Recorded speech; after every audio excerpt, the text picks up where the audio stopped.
오늘 본문에 보면 죄를 지은 한 여성이 식사자리에 초대받은 예수님이 계신 그곳에 가서 눈물을 흘리면서 그 눈물을 예수님의 발을 적시고 자리에게 머리털로 그 눈물 젖은 발을 닦고 향유를 부으고 그리고 그 발에 입 맞춘 그 여인의 이야기가 나와 있습니다. 이 여인이 깬 향유는 순전한 나드 한 옥합이라고 성경은 이야기하고 있습니다.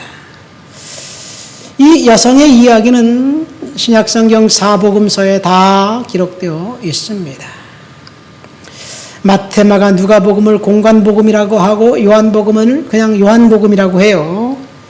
왜냐하면 요한복음은 다른 세 복음과 전혀 다른 각도에서 기록했기 때문에 그렇습니다.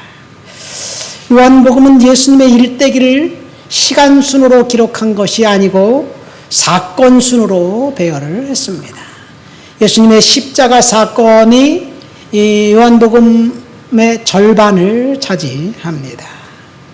그리고 3년 반의 공생의 기간 동안 예수님께서 일으켰던 기적, 치유, 가르침 이야기들이 많지만 예수님의 그 산상수훈과 같은 가르침 이야기는 빼고 기적 이야기도 7개만 간추려서 이제 증거하고 있습니다.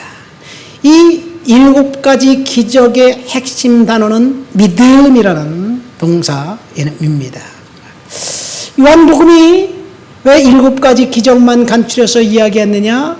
그 기적의 배후에 믿음이 작동하고 있기 때문이라는 것입니다. 오늘 본문도 예수님께서 이 여성에게 그 여성의 믿음을 통해서 죄를 용서해 준 그런 사건이 기록되어 있습니다. 이 요한복음에 보면 요한은 1장 1절에 창세기 1장 1절과 동일한 구조로 이야기합니다. 창세기 1장 태초 하나님이 천지를 창조하시니라 이렇게 말씀했는데 요한은 태초에 말씀이 계시니라 이 말씀이 하나님과 함께 계셨으니 라고 이야기하면서 천지를 말씀으로 창조하신 하나님 그분이 바로 예수님이라는 이야기를 이야기하고 있습니다. 7개의 표적만 따로 간추려서 이야기한 것은 7일 동안 이 세상을 창조했기 때문에 그런지 모르겠습니다. 오늘 본문에 나와 있는 한 여자 누가복음에는 죄를 지은 한 여자라고 이야기하고 있고 마태, 마가는 그냥 한 여자라고 이야기하고 있고 요한은 그가 마리아라고 이야기하고 있습니다. 이 여성이 예수님께 향유를 깨서 부어드렸는데 그 향유의 값이 300데나리온이나 되었다라는 이야기예요. 300데나리온 노동자의 1년 연봉과 비슷합니다. 한 데나리온이 노동자 하루 품삯이니까 300일 품삯이면 1년 연봉이지요. 이 요한복음에 의하면 이 여성이 향유를 깼을 때 가룟 유다가 딴지를 겁니다. 어찌하여 이 300데나리온을 허비하느냐? 이것을 팔아 가난한 자들에게 나눠줬으면 좋았을 것이다. 그렇게 이야기합니다. 그런데 이 요한은 딴지 걸고 있는 가룟 유다를 향해서 이렇게 묘사하고 있습니다. 제자 중 하나로 예수를 잡아줄 가롯 유다. 이렇게 말하면서 부연 설명하기를 이렇게 말하면 가난한 자들을 생각함이 아니요 그는 도둑이라 돈깨를 맞고 거기 넣은 것을 훔쳐 가미러라. 그런 이야기를 합니다. 제가 왜 뜬금없이 본문은 누가복음을 읽어놓고 요한복음의 이야기를 하느냐? 그 이유는 요한만 특별하게 예수님에게 향품을 부은 사람이 한 명이 더 있다라고 증언하고 있기 때문에 그래요. 한 명이 더 있을까요? 요한이 증언하고 있다니까? 누굴까요? 예수님이 장례식 때 시체에다가 침향과 몰약 섞은 침향을 이제 시체에 쏟아 부어 드린 사람이 있습니다. 그 사람은 누구냐? 누구예요? 아직도 모르겠어요? 니고데모라는 사람입니다. 니고데모는 요한복음 3장에 보면 밤중에 예수님께 찾아옵니다. 니고데모는 바리새인이고 산헤드린 공의원입니다. 요즘 말로 하면 국회의원이에요. 유다의 예루살렘에서 아주 유명 인사입니다. 정치인입니다. 그런데 그가 낮에 찾아오지 않고 밤에 예수님께 찾아왔어요. 왜? 그는 진리를 갈망하는 사람인데 자기의 사회적 지위와 그 명성 때문에 갈릴리 출신의 이 그 듣보잡 랍비에게 찾아가는 것은 다른 사람들의 그 비난의 대상이 될 것 같기 때문에 낮에 찾아가면 자신에게 잃을 것이 너무 많기 때문에 밤에 찾아갔습니다. 그리고 예수님께서 거듭나야 한다는 말을 듣고 그냥 돌아갔어요. 예수님 말씀을 이해할 수가 없었습니다. 예수님 사역 초창기에 그는 예수님을 찾아가 예수님과 대화를 했지만 여전히 그는 회색 분자로서 주님을 믿어야 하는지 주님을 따라야 하는지 주님을 거부하고 다른 바리새인처럼 그렇게 행동해야 되는지 주저하고 있었습니다. 그런데 예수가 십자가에 달려 돌아가셨다는 사건을 목도하고 죽었다는 소식을 듣자 그는 결단합니다. 그래서 이제 아리마대 요셉과 함께 이 빌라도에게 찾아가서 예수의 시체를 달라고 하고 예수의 시체에 향품을 부어 넣었습니다. 이 요한복음에 보면요, 이 여성, 요한복음 마리아라고 되어 있죠. 예수님에게 옥합을 깬 옥합은 순전한 나드 한 근이라고 한국어 성경에 되어 있고요. 이 아리마대 요셉이 예수님께 시체에 드린 몰약 다 섞은 침향은 100리트라라고 되어 있습니다. 한 근이 얼마나 돼요? 몇 그램일까요? 한 근?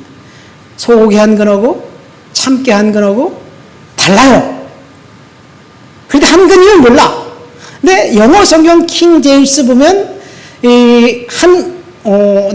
나드 한 파운드, 1파운드라고 되어 있고요. 1파운드가 300데나리온이에요. 그 다음에 니고데모가 예수의 시체에 그 쏟아 부어둔 상품이 100파운드라고 되어 있어요. 100파운드. 그러면 양으로 따져보면 100배가 많습니다. 가격으로 따져보면 어떨까요? 나드 옥합이 더 비쌀까요? 300데나리온이지만 몰약 섞은 침향은 나드 한 옥합만큼 그거보다 훨씬 더 가격이 나가는 아주 비싼 용품이었습니다. 그러니까 이 니고데모는 더 많은 돈을 예수님께 쏟아 붓고 헌신했는데 아무도 기억해 주지 않아요. 우리도 몰라요. 여러분 이제 알겠네. 이제 알았으니까. 왜 아무도 모르냐? 물론 니고데모가 향품 부은 것을 주제로 해서 목사님들이 설교를 안 하셨기 때문에 그렇기도 하고 향유 이야기는 설교를 많이 들었기 때문에 그럴 수도 있어요. 그러나 저는 다르게 해석을 합니다. 이것은 헌신의 타이밍이 아닌가 생각됩니다. 예수님이 살았을 때, 예수님이 활동하실 때 헌신을 결단한 마리아와 예수님이 살아 계실 때는 회색 분자처럼 주저하고 망설이다가 예수님이 죽었다는 소식을 듣자 그때서야 비로소 이제라도 내가 주님께 헌신하겠다라고 시작했던 그 니고데모와 비교해 볼 때 어떤 것을 하나님이 원하시는지 우리가 주님 앞에 헌신해야 될 때라면 그 타임이 언제인지 오늘 우리는 주님 앞에서 음성을 듣고 그렇게 살아가야 될 줄 믿습니다. 오늘 본문에 보면 누가복음 이제 다시 7장으로 갑니다. 오늘 본문에 보면 이 예수님을 헌신한 또 다른 사람의 이야기가 나옵니다. 한 바리새인이 예수님을 자기 집에 식사로 초대를 했어요. 여러분, 당시 바리새인들은 예수를 상종했나요? 예수를 배척했어요. 예수를 거부했어요. 예수를 죽이려고 했어요. 그런데 이 본문에 나와 있는 바리새인은 예수님을 자기 집에 초청을 했습니다. 그리고 식사를 대접하려고 했어요. 예수님을 초청했다는 것은 아마도 그가 뭔가 주님께 바라는 것이 있었기 때문에 그렇지 않은가 생각됩니다. 그런데 그 동네에 뜬금없는, 오늘 본문에 보니까 죄를 지은 한 여자, 죄인 한 여자가 초대하지도 않았는데 식사 자리에 찾아와서 아직 식사도 하기 전인데 예수님을 보자마자 눈물을 흘리고 뚝뚝 흘리고 예수의 발 앞에 눈물을 뿌리더니 예수의 발 앞에 떨어진 눈물을 수건이 없으니까 그래서 그런지 모르지만 자기 머리털로 닦고, 눈물을 머리털로 닦는다고 닦아질까요? 상상이 안 돼. 안 닦아지기 때문에 그런지 모르겠지만 오히려 더 지저분하게 하려고 만들었는지 모르겠지만 그 발에, 자기 눈물이 떨어졌던 그 발에 향유 한 옥합을 붓고 그 발에 입을 맞추면서 주님 앞에 눈물을 흘립니다. 유다 문화에 익숙한 사람들이라면 누군가를 초대할 때 그 집에 들어가서 식사를 하기 전에 반드시 손님의 손발을 씻어주는 것이 예의예요. 그래서 집집마다 결례를 행하는 돌 항아리가 문 앞에 있었습니다. 집에 들어오기 전에 손발을 종들이 나와서 씻어주고 그리고 들어가서 식사를 하는데, 어찌된 영문인지 이 바리새인은 예수를 초대했는데 발을 씻어주지 않았어요. 그 대신 이 예수님께 하는 이 여인의 행위를 보면서 이 바리새인은 자기가 예수를 왜 초청했는지를 잊어버렸는지 모르겠지만 비난한 생각이 듭니다. 본문 39절 말씀 한번 읽어볼까요? 39절을 다 같이 읽어보시겠습니다. 예수를 청한 바리새인이 그것을 보고 마음에 이르되 이 사람이 만일 선지자라면 자기를 만지는 이 여자가 누구며 어떠한 자 곧 죄인인 줄 알았으리라 하거늘. 바리새인이 예수를 식사에 초대해놓고 음식을 차려낼 생각이 없는 것 같습니다. 본문에 보면 식사 자리에 초대했는데 음식을 내왔다는 말이 없어요. 식사 자리에 초대하니까 이 음식을 내줬겠죠. 음식도 차려지기 전에 이 여성이 인터럽트했는지 방해했는지 모르겠습니다. 이 여성이 방해를 하자, 향유를 붓자 이 바리새인은 여전히 교만과 오만으로 가득 차서 이 여성이 죄 많은 여성인지 저 선지자라면 분명히 알았을 터인데 저 여성이 누구인지 알면 야 더럽다 지저분하다 가라 get out, 여기서 떠나라 그렇게 명령해야 될 텐데 그렇지 않은 예수 행동을 보면서 마음속에서 비난하기 시작했습니다. 이 바리새인은 죄 많은 그 여성을 혐오했습니다. 아마도 그 혐오보다 예수님을 향한 비난이 더 컸던 것 같습니다. 여기는 지금 그 바리새인이 생각만 한 거예요. 그러니까 예수님이 그 생각을 알고 뭐라고 대답을 하냐면 40절부터 43절까지 본문을 읽어볼까요? 예수께서 대답하여 이르시되 시몬아 내가 내게 말이 있다 하시니 그가 이르되 선생님 말씀하소서. 이르시되 빚주는 사람에게 빚진 자가 둘이 있어 하나는 500데나리온을 졌고 하나는 50데나리온을 졌는데 갚을 것이 없으므로 둘 다 탕감하여 주었으니 둘 중에 누가 그를 더 사랑하겠느냐. 시몬이 대답하여 이르되 내 생각에는 많이 탕감함을 받은 자니이다. 이르시되 네 판단이 옳다 하시고. 시몬, 여기서 보면 예수님은 처음엔 이름이 나오지 않은데 그 사람이 시몬이에요. 시몬아 내가 왜 그런 생각을 하느냐 그러면서 빚주는 사람에게 빚을 진 사람 둘이 있는데 둘 다 탕감을 갚을 수가 없는 것 같아서 다 탕감해줬어. 한 사람은 500데나리온, 한 사람은 50데나리온을 줬는데 다 탕감해줬는데 탕감받은 그 사람 중에 누가 더 주인을 사랑하겠느냐라는 이야기예요. 여기서 잘 들으세요.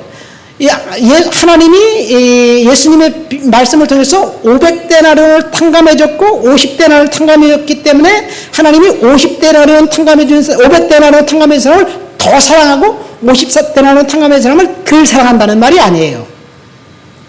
탕감은 다 받았는데 그들 중에 누가 더 사랑하겠느냐라는 얘기예요. 많이 탕감받은 사람이 그 주인을 더 사랑하지 않을까요? 라는 이야기입니다. 이 말은 무슨 말이냐면요. 시몬 너는 50데나리온 탕감받은 사람이고 저 여성은 500데나리온 탕감받은 사람이다 라는 이야기이기도 합니다. 둘 다 갚을 것이 없어서 하나님이 차별 없이 다 동일하게 탕감해 주었다는 이야기예요. 이 말씀은 하나님께서 저와 여러분들에게 동일하게 말씀해 주시는 거예요. 우리가 얼마나 많은 죄를 졌든지 상관이 없이 십자가의 보혈의 은혜로 우리는 하나님으로부터 용서를 받았다는 이야기입니다. 두 번째, 저와 여러분들은 하나님이 용서해 주지 않으면 우리의 죄 문제는 해결받을 수 없다는 이야기이기도 합니다.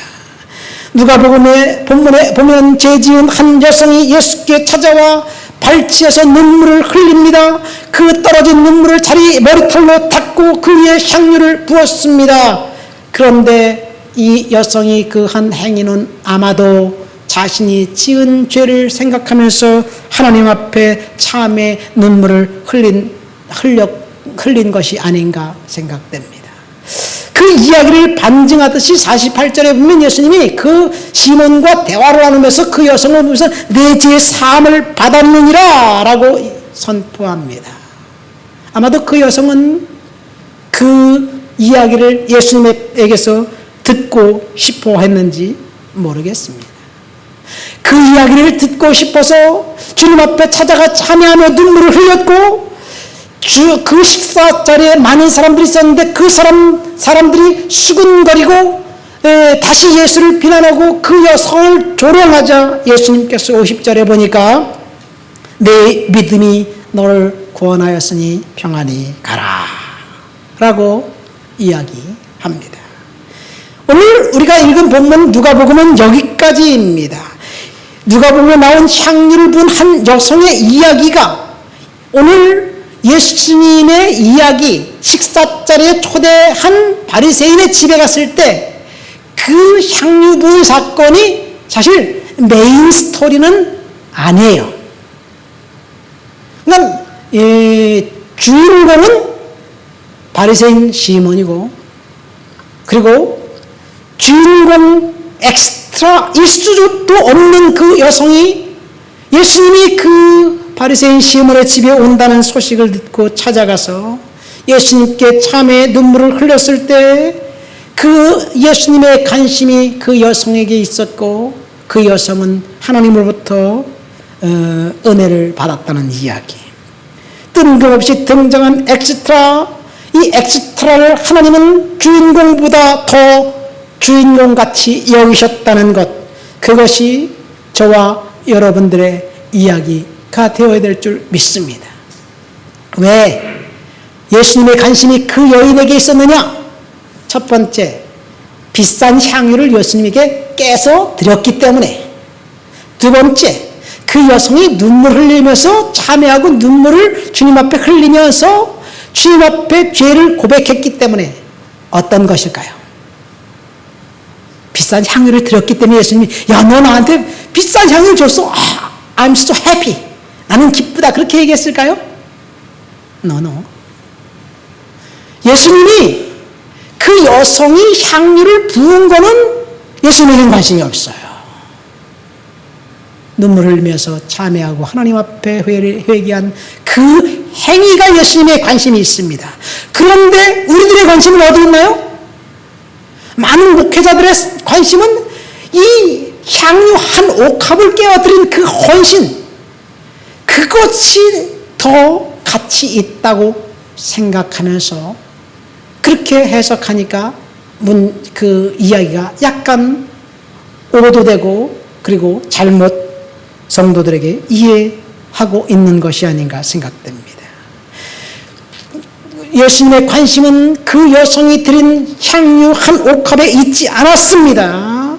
물론 그 여성의 헌신과 충성, 향유 옥합을 깬 그 사건, 예수님이 다른 복음서에 보면 그 여성을 비난하잖아요. 어떤 사람이 비난합니다. 요한복음에는 그 비난하는 사람이 가룟 유다라고 얘기하지만 다른 복음에는 마태, 마가면 어떤 사람이 비난을 해요. 오늘 본문은 비난하는 사람이 나와 있지 않아요. 그 시몬, 바리새인 시몬과 대화만 하고 있어요. 근데 비난하니까 예수님이 두 가지를 이야기합니다. 첫 번째, 이 여성은 나의 장례식을 준비했다. 두 번째, 이 여성이 행한 행위는 온 천에 알려지게 될 것이다. 그 말씀이 옥합을 부은 그 행위가 알려지게 될 것이라고 말씀하셨는지, 아니면 그 여성이 주님 앞에 회개한 그 행위를 다른 사람이 알도록 하게 하시겠다고 말씀하신 것인지 헷갈립니다. 그러나 제가 볼 때는 향유를 깬 행위보다는 회개한 행위를 주님은 다른 사람이 알게 하기를 원하셨다는 것이 아닌가 생각됩니다. 그런 의미에서 보면 이 여성의 행위는, 행동한 모든 것은 사복음서에 다 기록되어 있습니다. 왜? 이 여성이 행한 행위를 모든 사람이 알게 될 것이다 라고 말씀하셨기 때문에 그렇습니다. 자, 그렇다면 이제 우리는 바리새인 시몬의 입장에 대해서 한번 생각해 봤으면 좋겠어요. 바리새인 시몬, 여기 보면 어떤 마을, 바리새인 시몬이 예수를 초청했다고 얘기하는데 누가복음을 제외한 마태, 마가, 요한복음에는 그 마을이 베다니라는 마을이라고 이야기합니다. 예수께서 베다니 나병 환자 시몬의 집에서 식사하실 때 여기에 베다니 나병 환자 시몬이라는 말이 추가되어 있습니다. 다 누가복음 외에 마태, 마가, 요한복음은 요한복음은 다르지만 마태, 마가는 베다니 나병 환자 시몬의 집. 여러분, 나병 환자는 신약 성경 시대에, 구약 시대도 그렇고 어떻게 처리해야 되나요? 나병 환자는 집에서 살 수가 없었습니다. 나병이 전염병은 아닌데 이 전염병이라고 이제 잘못 알아서 격리시켜서 동네에서 쫓아내서 동네 밖 마을 산 밑에 움막을 지고 거기서 살게 했습니다. 구약의 율법에 의하면 나병은 부정하기 때문에 나병 환자를 만난 사람, 본 사람, 만진 사람은 다 부정을 타고 그렇기 때문에 율법에 의해서 차별을 받습니다. 그런데 이 베단이라는 마을에 살고 있는 나병 환자는 자기 집에 살았어요. 근데 그 사람이 누구냐? 바리새인이에요. 그러니까 베단이라는 마을은 정말 볼품없는 마을, 가난한 사람들의 동네, 비참한 마을이라는 것임에 틀림없습니다. 아니, 나병 환자가 자기 마을에 사는데 동네 사람들 쫓아내지도 못했어요. 그 사람이 바리새인이 있기 때문에 그렇지 모르겠지만 어쨌든 베단이라는 아주 볼품없고 비참한 마을, 그 비참한 마을에 예수님이 찾아가셔서 그 베단이라는 마을이 예수님의 은혜가 넘치는 마을이 되었다는 것을 우리는 알 수 있습니다. 이 베단이는 어디냐? 선한 사마리아인의 비유에서 나오는 예루살렘으로부터 사마리아 가기까지 중간에 그 강도들이 출몰하는 마을이 베다니입니다. 그러니까 이 베다니는 가난한 사람들, 저주받은 사람들, 강도들만 사는 비참한 마을이었어요. 그 마을에 살고 있는 시몬 바리새인 역시 나병 환자로 비참한 상태였습니다. 그 마을에 죄를 지은 한 여성은 장녀였습니다. 더 비참했습니다. 이 비참한 마을에 예수님이 찾아가자 그 마을이 복음의 중심지가 되었어요. 그 마을에 누가 살고 있었느냐? 나사로, 마리아, 마르다가 살고 있었습니다. 예수님이 찾아오기 전에는 그 마을이 비참한 마을이었는데 예수님이 찾아오시고 난 다음에 그 마을이 영광의 마을로 바뀌었습니다. 저와 여러분들에게 인생에도 동일한 은혜가 임하게 될 줄 믿습니다. 과거에 예수님을 몰랐을 때 우리는 비참한 상태에 있었을지 몰라도 예수님을 우리 마음속에 모셔드리고 난 다음에 예수님 우리들에게 오고 난 다음에 이제는 희망과 비전이 생기게 되었다는 이야기입니다. 그런데 문제는 그 마을에 많은 사람들이 예수를 믿고 변화받고 축복받았는데 딱 한 사람 시몬, 나병 환자 시몬 바리새인은 예수를 만났고 예수를 자기 집에 초청했음에도 불구하고 그는 나병 환자로 해서 고침을 받았다는 이야기가 본문에 나와 있지 않습니다. 여러분이 나병 환자 시몬, 바리새인은 시몬이라고 생각해 봅시다. 그가 처음에 예수를 초청해서 식사자를 초청했을 때 어떤 마음을 가지고 초청을 했을까요? 다른 바리새인들은 예수를 배척해요. 거부해요. 그리고 예수를 죽이는 데 동조해요. 그런데 이 바리새인 시몬은 예수를 자기 집에 초청했어요. 왜? 자기의 약점 때문에. 나병 환자라는 그 사실 때문에. 그러면 예수를 초청했으면 그가 예수님을 식사를 대접하기 위해서 초청한 겁니까? 아니면 자기의 문제를 해결받으려고 초청한 겁니까? 제가 볼 때는 식사는 두 번째고 식사를 빌미로 예수를 초청해서 주님 내가 나병이 걸렸는데 좀 낫게 해주세요. 치료 받으려고 초청한 것 같습니다. 그런데 예수님을 초청했을 때 갑자기 죄를 지은 한 여성, 그 여성이 등장해서 향유를 붓는 그 모습을 보면서 이 나병 환자 시몬은 또다시 율법을 생각하면서 자신의 의로움을 드러내려고 했습니다. 예수님께 원했던 그 소망을 그는 이룰 수가 없었어요. 왜? 그의 교만과 그의 아집 때문에 그렇지 않은가 생각됩니다. 그는 속으로 저 죄 많은 여성 창녀를 비난했습니다. 나는 창녀가 아니라 바리새인인데 의로운데 정의로운데 나는 거룩한 사람인데 이렇게 생각하면서 자신의 비참한 상태를 예수님께 고백할 생각을 하지 않았어요. 그가 축복을 문을 열었지만 축복은 그에게서 떠나갔습니다. 엉뚱한 사랑이 받았습니다. 바로 마리아가 받았습니다. 죄 많은 여성이 죄 사함을 받고 갔습니다. 그 이유는 오늘 본문 44절부터 47절 말씀을 한번 다 같이 읽어볼까요? 시몬과 예수님의 대화입니다. 그 여자를 돌아보시며 시몬에게 이르시되 이 여자를 보느냐? 내가 내 집에 들어올 때 너는 내게 발 씻을 물도 주지 아니하였으되 이 여자는 눈물로 내 발을 적시고 머리털로 닦았으며 너는 내게 입맞추지 아니하였으되 그는 내가 들어올 때부터 내 발에 입맞추기를 그치지 아니하였으며 너는 내 머리에 감람유도 붓지 아니하였으되 그는 향유를 내 발에 부었느니라. 이러므로 내가 말하노니 그의 많은 죄가 사하여졌도다. 이는 그의 사랑함이 많음이라. 사함을 받은 일이 적은 자는 적게 사랑하느니라. 시몬은 예수님을 초청해 놓고 자신의 그 국물에 필요한 그 상태를 생각하며 예수님을 대우해야 되는데 너는 내게 발 씻을 물도 주지 않고 입 맞추지도 않고 감람유도 붓지 않았다. 예수님을 철저히 무시했다는 이야기입니다. 이것이 바리새인 시몬의 문제뿐일까요? 어쩌면 저와 여러분들의 문제일 수도 있습니다. 예수님을 초청해 놓고 자신의 문제를 보고 예수님께 절박하게 매달리고 절박하게 해결해달라고 요청해야 하는데 여전히 바리새인은 시몬은 자만심이 하늘을 찌르고 있습니다. 그가 사회적 지위가 있는 지도층 인사라는 자부심, 바리새인이라는 자부심 때문에 그랬는지 몰라도 그는 누구에게도 고개를 숙이고 인사를 받은 입장에 있지 자기가 머리 숙여 굴복할 상태는 아니라는 이야기라고 생각했는지 모르겠습니다. 이것이 두 번째 헌신의 타이밍입니다. 바리새인 시몬은 주님 앞에 자신의 문제를 적나라하게 내려놓고 주님 앞에 복종해야 하겠는데 그는 그렇게 하지 않았습니다.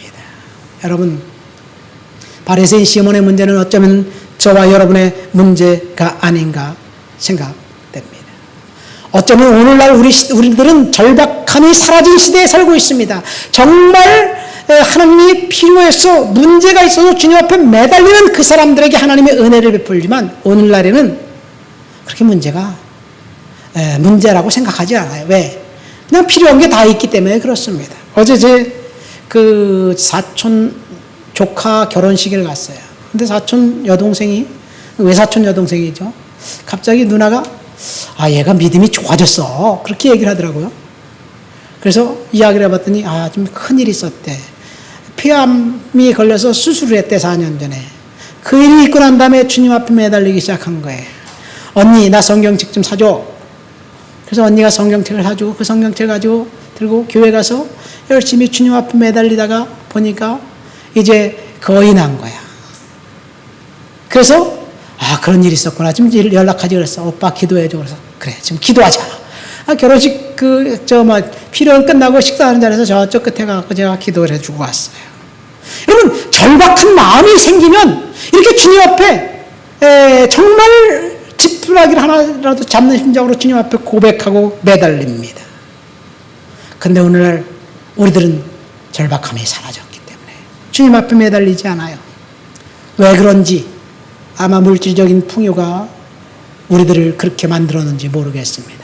이 바리새인 시몬, 그가 나병 환자, 문둥병 환자지만 자신의 사회적 지위와 경제적인 그런 것들을 생각하면서 절박하게 주님을 매달리지 않고 주님 나 정도 되면 주님이 알아서 그냥 안식이 돼서 낫게 줘야지 당연한 거 아닌가? 나는 그럴 만한 대우를 받을 가치가 있는 거야. 이렇게 생각했는지 모르겠습니다.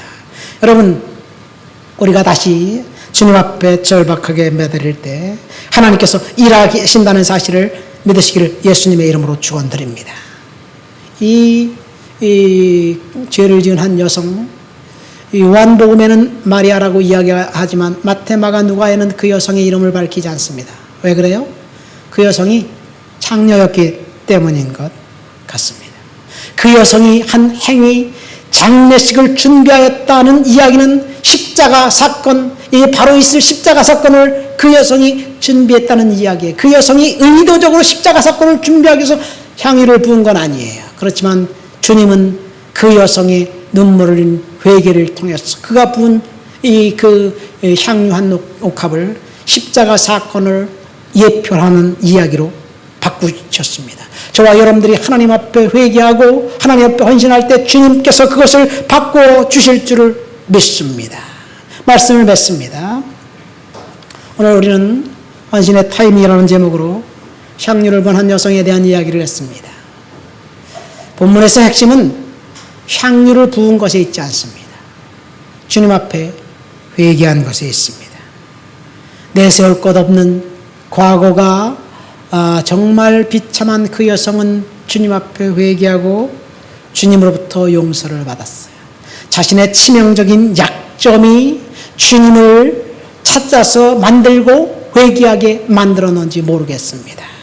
그런데 다른 한 남성, 바리새인 시몬은 자신의 사회적 지위와 자신의 그 자만심으로 똘똘 뭉쳐서 예수님에게 복종하기를 거부하고 여전히 교만하고 거드름 피웠을 때 그는 예수를 만났지만 그가 가진 문제를 해결받지 못했다는 것, 성경에 보면 예수를 만난 자마다 문제를 받았는데 딱 이 사람, 예수를 만나고도 문제를 받지 못한 사람으로 등장합니다.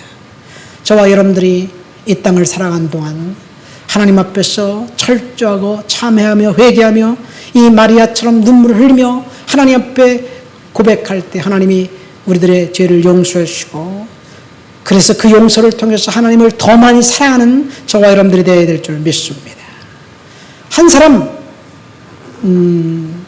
마리아 장녀는 향유한 옥합을 부은 것을 주님께서 기억하셨지만 또 다른 사람 니고데모가 부은 향품은 사람들이 기억하지 못했다는 것은 헌신의 타임이 그만큼 중요하다는 것이 아닌가 생각됩니다. 저와 여러분들이 하나님의 은혜 가운데서 주님 앞에 헌신하고 충성하고 회개하는 그런 삶을 살게 되시기를 예수님의 이름으로 축원드립니다. 우리 다 같이 말씀을 생각하고 통성으로 기도합니다. 하나님 아버지 감사합니다. 오늘도 주님 능력과 은혜를 허락해 주셔서 감사합니다. 믿음으로 살아가고 은혜로 살아서도록 주여 도와주시옵소서. 하나님, 마리아가 눈물 흘려가며 주님 앞에 회개하고 향유를 부어드렸던 것처럼 우리가 하나님 앞에 참여하며 다시 한번 죄를 자각하고 하나님의 은혜와 긍휼을 구하는 그런 하나님의 삶을 될 수 있도록 주여 도와주시옵소서. 주님이 원하는 시간에 하나님 앞에 헌신할 수 있도록 주여 도와주시옵소서. 예수님의 이름으로 기도합니다.